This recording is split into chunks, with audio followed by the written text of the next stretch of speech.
Dari SMA Siger ke banjir mematikan, mengapa Eva Dwiana selalu menyalahkan orang lain? Kenapa kalau ini? Karena di TikTok itu kita yang disalahkan. Kita yang disalahkan. Karena PR Bandar Lampung bukan hanya Bandar Lampung saja. Tugas provinsi, tugas balai, tugas kami kalau kami sudah melakukan yang terbaik untuk daerah.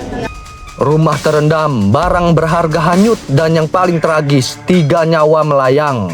Itu datanya dan itu faktanya. Namun di tengah duka itu, publik justru mendengar sesuatu yang membuat banyak orang mengerenyitkan dahi. Bukan permintaan maaf, bukan penjelasan kebijakan. Yang muncul justru menyalahkan pihak lain. Sedangkan pemerintah Kota Bandar Lampung pernah menghibahkan sekitar 60 miliar rupiah untuk pembangunan di Kejaksaan Tinggi Lampung. Padahal banyak pengamat menilai dana sebesar itu bisa digunakan untuk memperbaiki masalah mendasar kota. Misalnya memperlebar drainase, memperdalam saluran air, atau memperbaiki sistem pengendalian banjir. Hal yang selama ini disebut sebagai salah satu penyebab banjir berulang di Bandar Lampung. Namun yang terjadi justru sebaliknya. Ketika banjir datang, solusi konkret belum terlihat.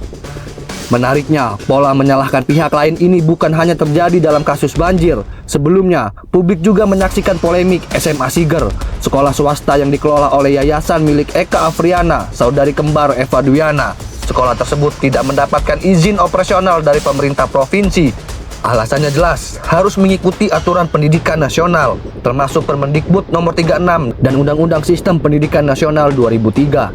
Namun alih-alih menerima keputusan itu sebagai proses administratif, Eva Dwiana justru menyalahkan pemerintah provinsi. Ia bahkan mempertanyakan, emangnya pemerintah provinsi ada solusi untuk anak-anak putus sekolah? Padahal faktanya, pemerintah provinsi telah membuka sekolah terbuka, uang komite SMA dan SMK negeri digratiskan, bahkan pemerintah pusat menjalankan program sekolah rakyat.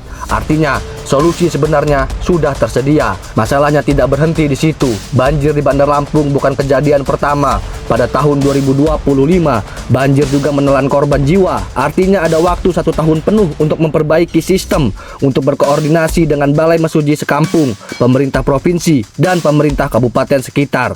Namun kenyataannya, tahun 2026 banjir kembali datang, dan kali ini jumlah korban justru bertambah menjadi 3 orang. Pertanyaannya sederhana, jika banjir terus terjadi, siapa yang sebenarnya harus bertanggung jawab? Dalam politik, kesalahan bisa terjadi, namun yang membedakan seorang pemimpin adalah cara menghadapi kesalahan itu. Apakah ia berani mengakui atau memilih mencari pihak lain untuk disalahkan? Dari polemik SMA Siger hingga tragedi banjir yang merenggut nyawa, publik melihat satu pola yang sama. Ketika masalah muncul, jawaban yang sering terdengar adalah, "Itu bukan tanggung jawab kami." Padahal masyarakat tidak membutuhkan kambing hitam. Yang mereka butuhkan hanyalah satu hal, solusi nyata.